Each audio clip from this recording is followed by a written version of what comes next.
Scott from TheLeftToMetal.com, and this is Trog from, where am I from?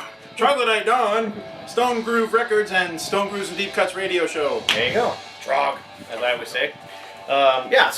This is part 2, no, not really part 2, but episode 2 of Hard and Heavy 80s, 1981.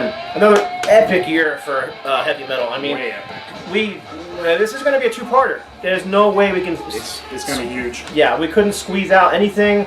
Actually, we did end up squeezing out a few that should have been included, like Venom, Welcome to Hell. You won't notice. Didn't include Venom, Welcome to Hell. Reason being, I forgot to bring it, and he didn't have it. I just didn't have it. So we're going to talk about it, though, right? Yeah, right now. Oh, right now? Yeah, Venom. Venom, Welcome to Hell. No, I mean, it's... 81, really? 81, I'm pretty sure, yeah. I remember when I first saw it, it was like 83, and I was freaked out by it, because I was like, what the hell? Satan, Satan, Satan. Yeah. And I'm like, I will never listen to those guys. Famous last words. But I mean... But I was fascinated by it at the same time. They're another one of those new wave of British heavy metal bands that had that raw edge. And I mean, Oh, yeah. really, musicianship, they sucked. Oh, yeah, but they... But that's what was awesome about them. It was raw. It was like metal. It was like the punk vibe in metal.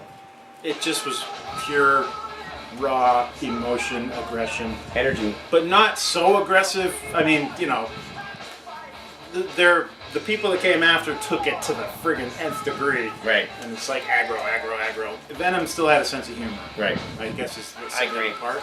Yep. And I think, you know, integral to the development of the whole thrash metal scene. Thrash metal, and I know people also accuse them of being the first black metal band, but yeah. What they call black metal now, and what they Venom called black metal. Yeah, it didn't really exist. Not back the same then. thing. Just not the same thing. So. I mean, black metal was a play on black magic, and they were the most satanic band at the time. And, yeah, whatever. Whatever. All right, so we're gonna get right into it. Here we go. Top 50. Seriously? I don't know. We didn't. Wow. We didn't count. There's some good stuff. It's probably at least 30 records. So why is there a square on the face? we'll go through them. It's focusing on you. Why isn't it focusing on you? I don't know. I've got a square on my face. You can't see it. But I can see it. Anyway, go ahead. Okay, so not that it's the bottom of the barrel, but the first one we're showing is AC/DC for those about to rock. Oh yeah, great album. Yep. Great. Great album. Of course, the title track is legendary, epic. Yeah. It's one of their signature songs. It's one they probably played at every concert ever since this album came out.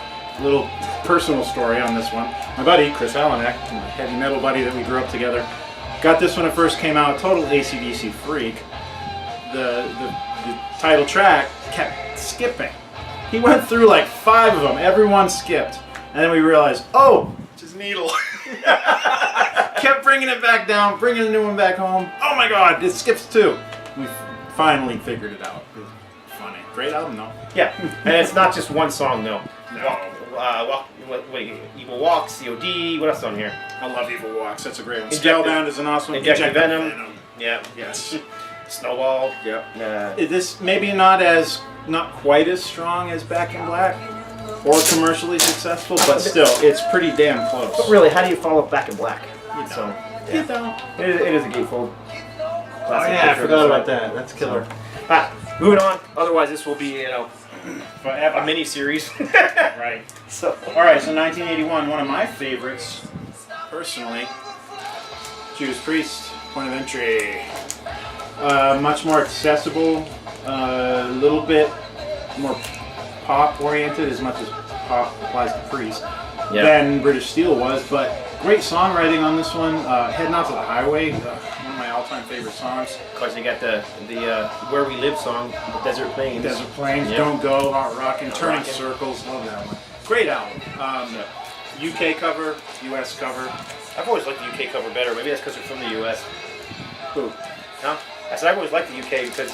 Well, they're not from the US, they're from the UK. No, the band is. The band's not from the US? What are you talking about? Hey, why is there a square on my face? Were you joking? I like the UK cover better. Because the band is from the UK. Yeah, and because I'm from the US, maybe that's why. Because I've heard people from the UK say they like the American cover better, but I don't. The American cover is stupid. Kinda. It's simple. It's got. You can see yourself in both sides. It's very dated. It very dates itself because what's it on kind it. of is. It's the dot matrix paper. Yep. True. But still, sorry. Pretty cool. We lost it there. I love it. Okay. Next up. Oh boy. Van Halen. Yep. Women and Children first. Oh man. I'm sorry.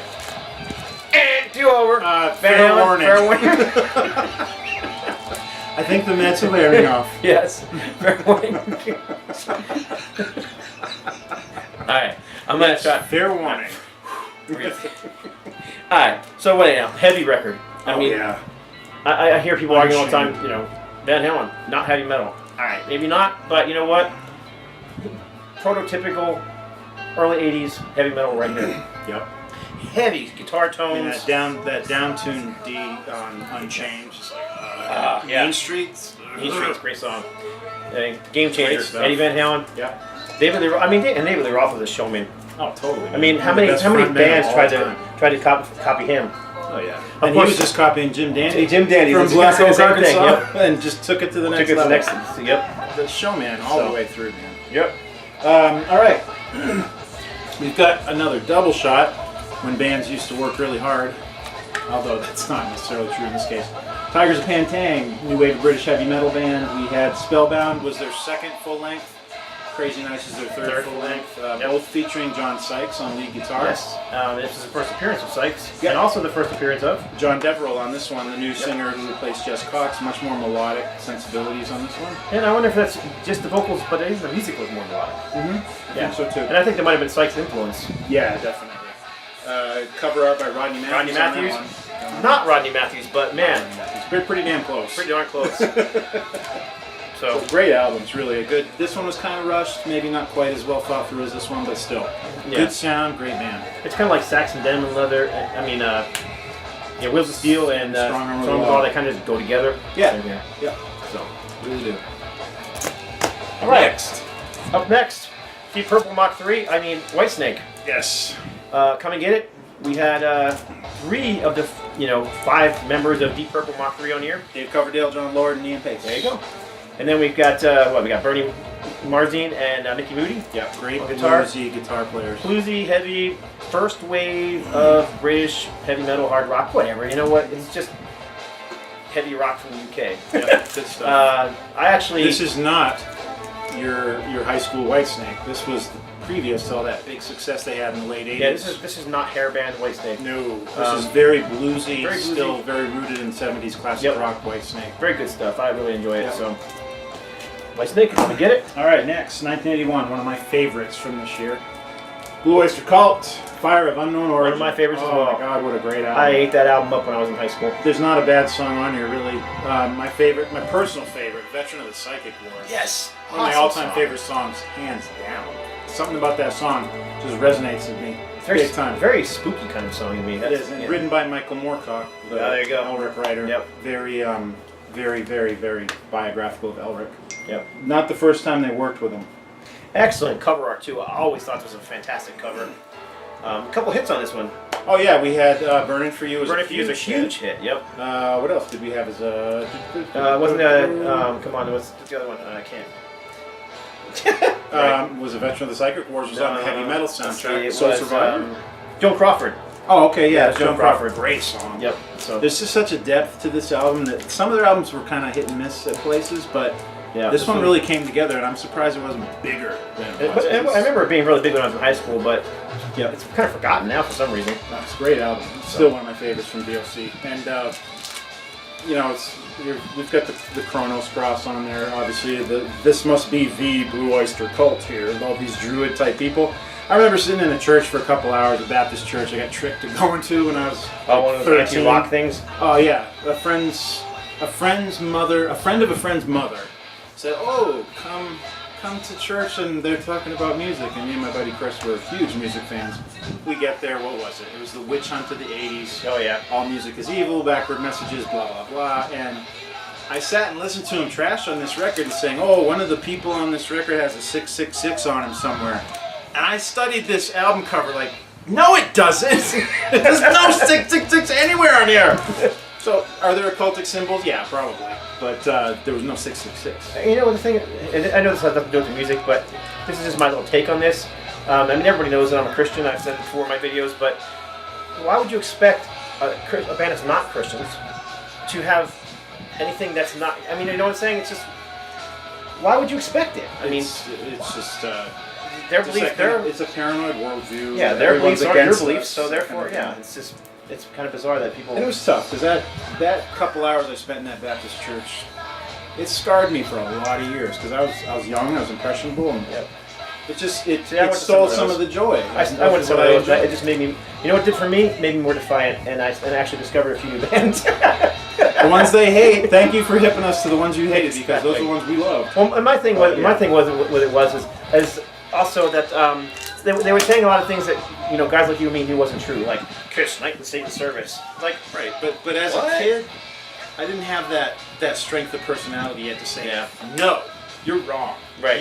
You authority figure, you're wrong, and that still pisses me off because it stole a lot of joy that I had in music. Because obviously I wasn't completely disinterested in what they had to say, right, as a general rule. But anyway, I digress. If you hadn't noticed from my past 50 videos, I have a bit of ADD. So let's see.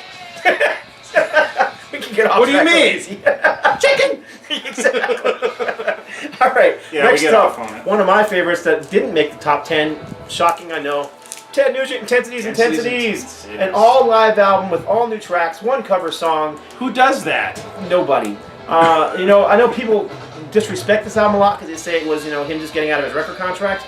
Whatever. It rocked my world. Rocked my world too, man. I call it Chuck Berry on steroids. Oh yeah, man. He just was all over it, man. Great. Put up or shut up. Yep. Love that cut. And he had a great guitar tone on this record too. You know what? Nugent live is something to behold, and they captured something on here. They captured that raw energy. He's playing Bike Week out here this week. He's going to be playing next Friday night at WHITFORD. Yep. I may go. I've never seen Intensities, and I believe this was the last record for Epic Records, the last album for Epic Records. And the same lineup that was on State of Shock and Scream Dream. Correct. Yep. So there you go. Which I liked. I do too. All right. Nugent. All right, we got part 2 in this Alice Cooper cocaine-fueled trilogy. Yeah. Which was Flush the Fashion in 1980, Special Forces in 1981, and then Zipper Catches Skin was the next one. I love this album. It's got that same kind of humor that Flush the Fashion had, and it's got more of that new wave flavor that was kind of the, you know, flavor of the month back in 1981. There's a couple rockers too, though. There are. Yeah. Geez, we got a cover on here. 7 Is, I think, is a Love cover. Yep.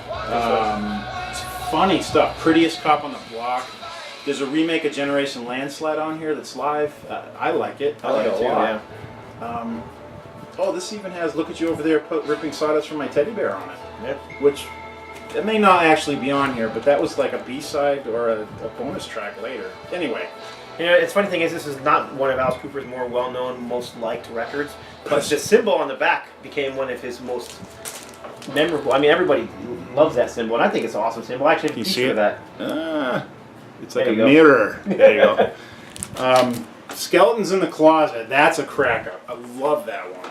That's a great one. And there's also You Look Good in Rags. That's another one. Chris and I used to listen to this and just crack up. Great album. Good stuff. Fun. You know? Yep. Alice Cooper, Special Forces. This band had actually released 2 albums prior to this one. They were called Yesterday, Today. Oh yeah. Y&T. And this is part of a trilogy of awesome albums. Yes. But this was the first in the batch. San Francisco hard rock. These guys ruled the scene before Metallica came along and changed the whole game.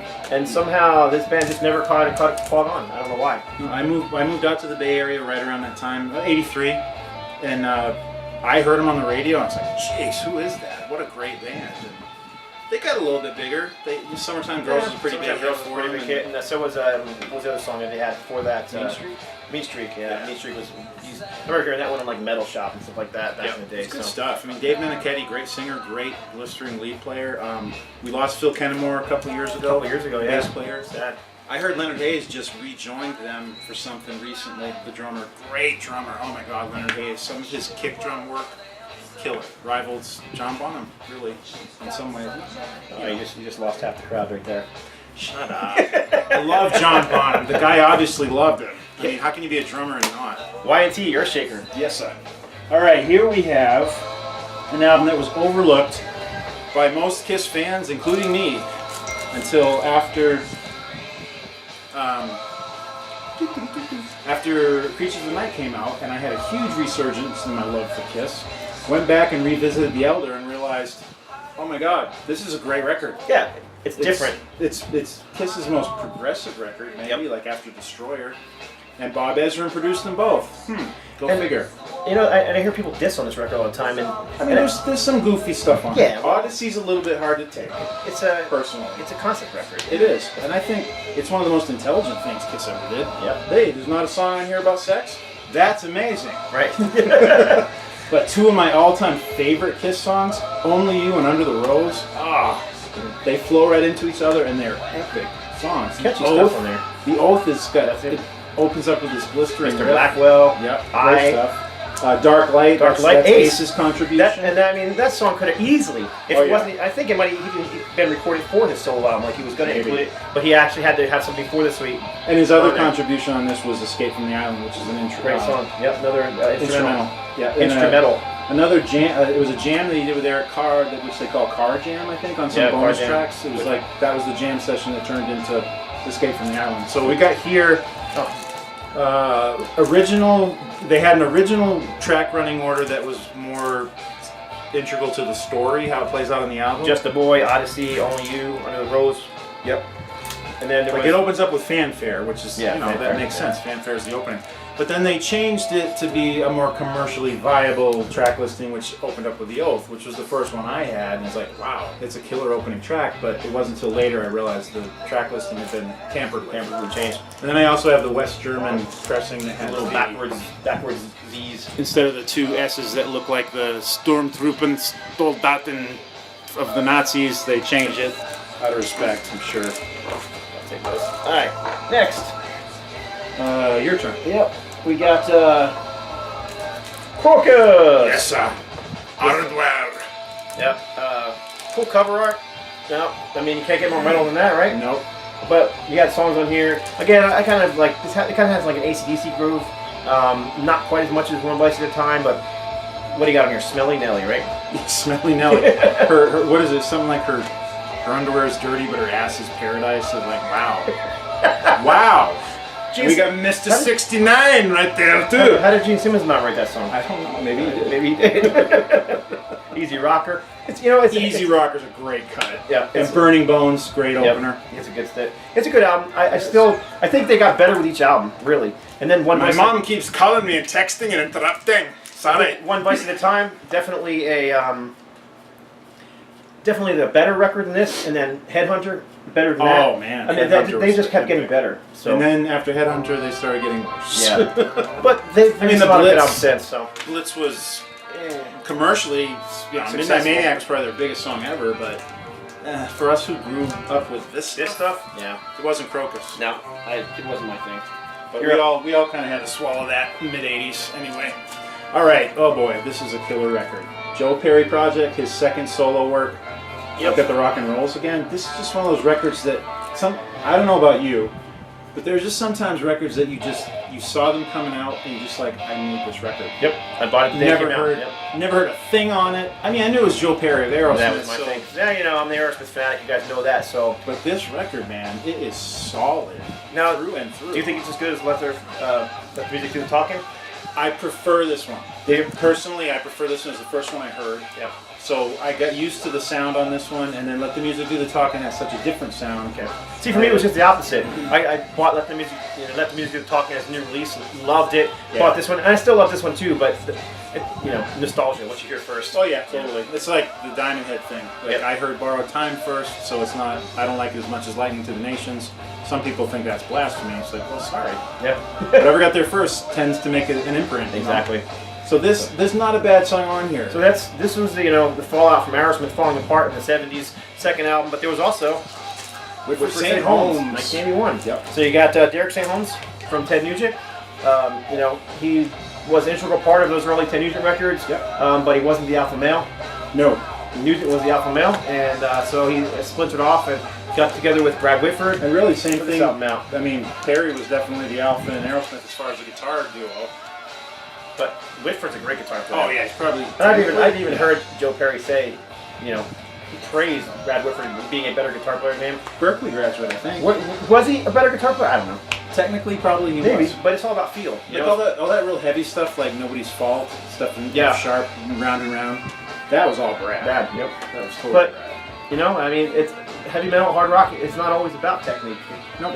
It's about feel. Yeah, and Joe So had the Joe attitude. had the attitude in the field. Totally. Yep. And the same thing with Ted Nugent. You know, Yeah, hard to compete with Ted Nugent. it was all he had the attitude. And Yeah. you know, Joe Perry. I mean, he said it all before, and I won't repeat Nugent's exact words, but it's all about the attitude. Yep. I left out the expletive.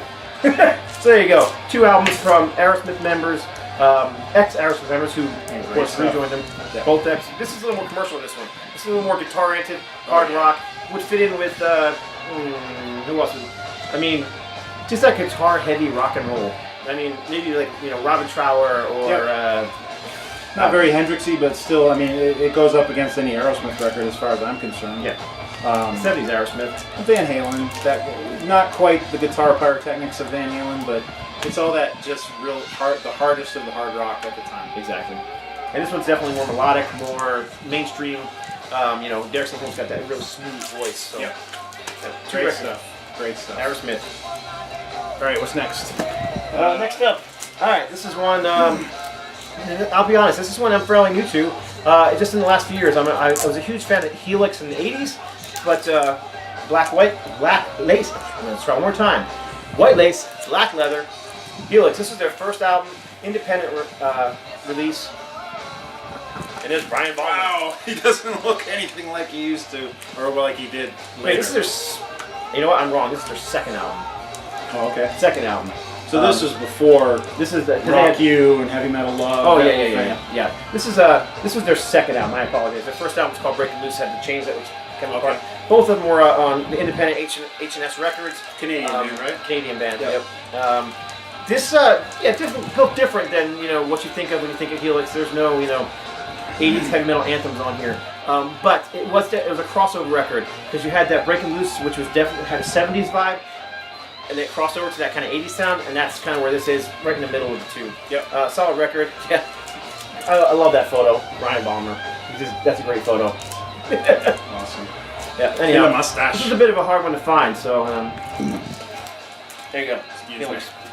All right, so next up we've got Rainbow. Richie Blackmore. Yes, and I believe this was the Was it Graham Bonnet? debut for. No, this is Joe Lynn Turner. Joe I Lynn think it's Turner, the first okay. one he sang on. And I've got the Jealous Lover 12-inch on this one. Not included on this album. Let me see. I think the song Jealous Lover was included, but it's all the extra Nope. songs, right? No? Jealous Lover's not on here. But it does have Can't Happen Here and I Surrender are the B-sides, which are on the here. album. Okay. And there's an instrumental called Weissheim. Weissheim. Is Jealous Lover and Weissheim were new tracks. This Rainbow album, really good stuff. I always really dug Joe Lynn Turner because that was the first Rainbow stuff I heard, believe it or not. Straight Between the Eyes, the first Rainbow album I ever heard. I never heard the Dio stuff till later. See, and I was a huge fan of the Dio stuff, so when I kind of heard this for the first time, I was like, what the heck is that? It didn't have that same almost medieval, dark sound. It was much more upbeat, much more, I don't want to say poppy, but commercially viable maybe? Yeah, a little bit more accessible. But this is I Surrender was a big track on this, written by Russ Ballard of Argent. Yep. He's written a lot of songs. Ace Frehley has covered songs by him. Into the Night, New York Groove, that's all Russ Ballard stuff. Great songwriter. So not really surprising. Can't Happen Here was another great one, well known. And then we got Difficult to Cure, which is Beethoven's Ninth Symphony, done by Richie Blackmore on guitar. Not the whole thing, obviously, but a good portion of it. Good stuff, really good stuff. Jealous Lover's a great cut too, so it's a nice little companion EP to go with this. All right, so up next is the second full-length album for a new wave of British heavy metal band, The Girl School. Yeah.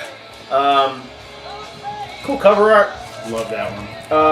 I don't know. First one I ever heard, actually. I tend to like the first album better. It's a little rawer. This one's I don't know if it's raw or it's got.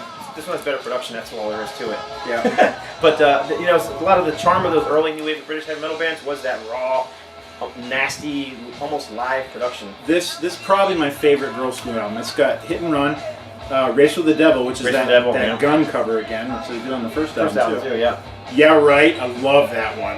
Yeah. Come On, Let's Go is a great one. The Hunter's great. Kick It Down is probably my favorite Girl Screw song. Yeah. I mean, you can't go wrong with either of the first two albums. Nope. Yeah. Really good. I'm really kind of surprised they didn't get bigger, but I guess it was because they actually tried to go down a more commercial route after this that they kind of lost their core fan base. Yeah, then Screaming Blue Murder, which is still pretty heavy. Pretty good, yeah. And then Play Dirty, which got some MTV. And then they had some members leaving and coming and going. True. So, yeah. Yammering on. Awesome. All right, we're getting deeper into classic rock area here. Rush, Moving Pictures, jeez. Not very classic here, is it? And wow, side one. I mean, if you don't know the songs on side one, you've been living under a rock. Tom Sawyer, Red Barchetta, YYZ, and Limelight. I mean, great tracks. I mean, jeez. I just saw them in 2011 in Canada, Hamilton, Ontario, Neil Peart's hometown. They did the whole, it was the 30th anniversary of Moving Pictures, they did the whole album, and it sounded awesome.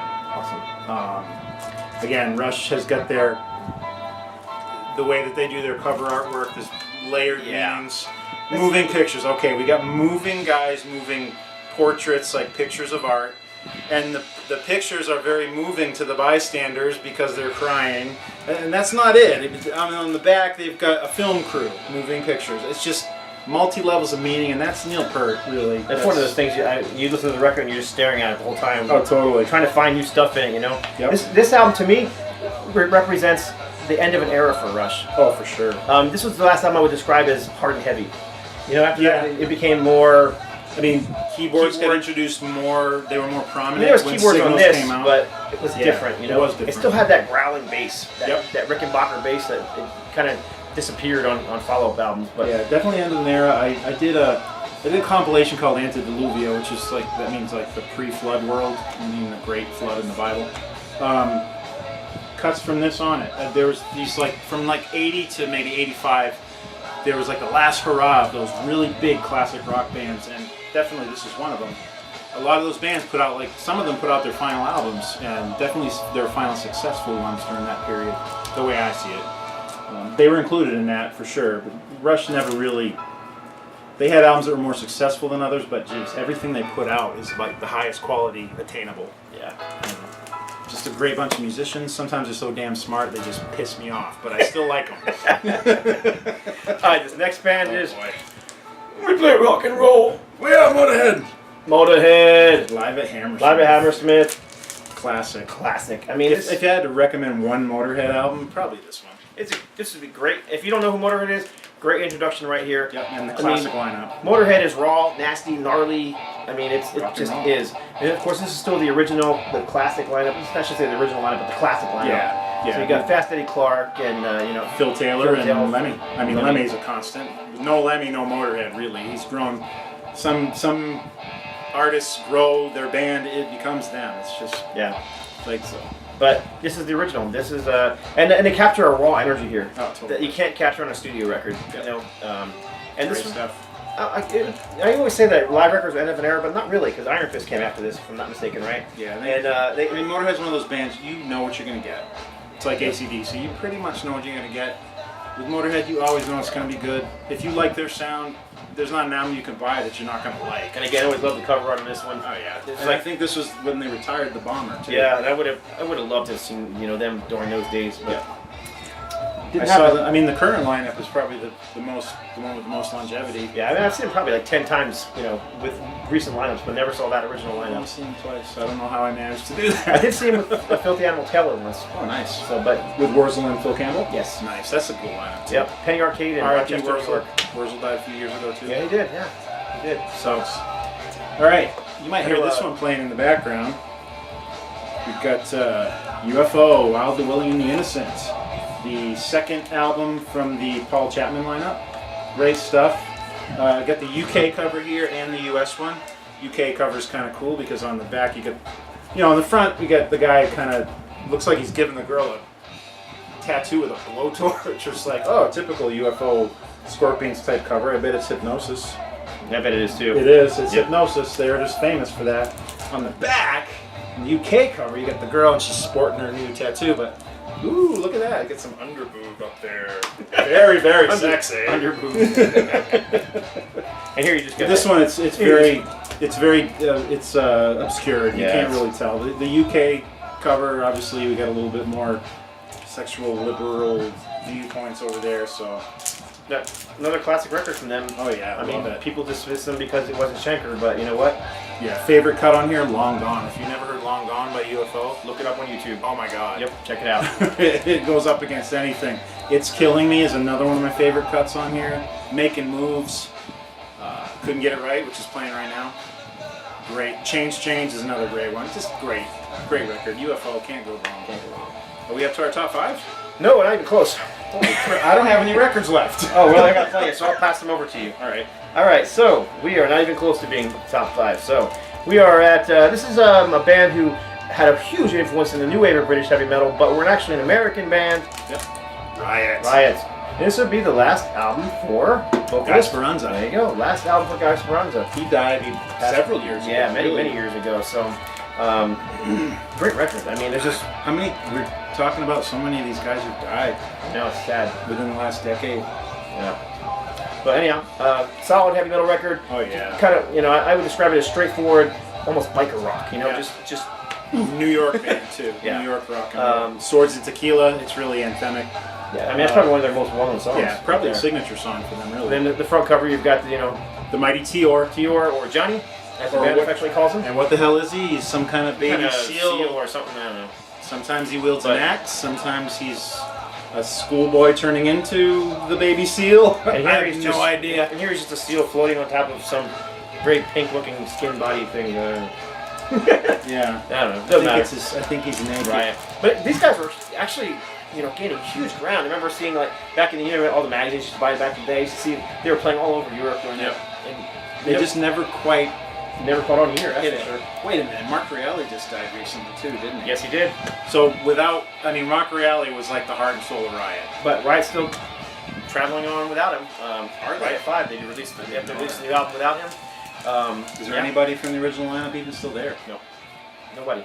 I don't think. Could be wrong. So odd. I have to check. We didn't check that out. Yeah. But Molly Hatchet was the first one I realized that did that, and it was so I had a hard time getting my head around it. I know it was a gradual change. I kind of understand it. It's a way to keep the music alive, the memory alive. That's kind of what's going on with Riot. Same thing happened with Thin Lizzy. Sometimes a band will become a vessel, I guess, and you're right. It keeps the memory alive. It's just odd to me for some reason. All right. So next up, we've got.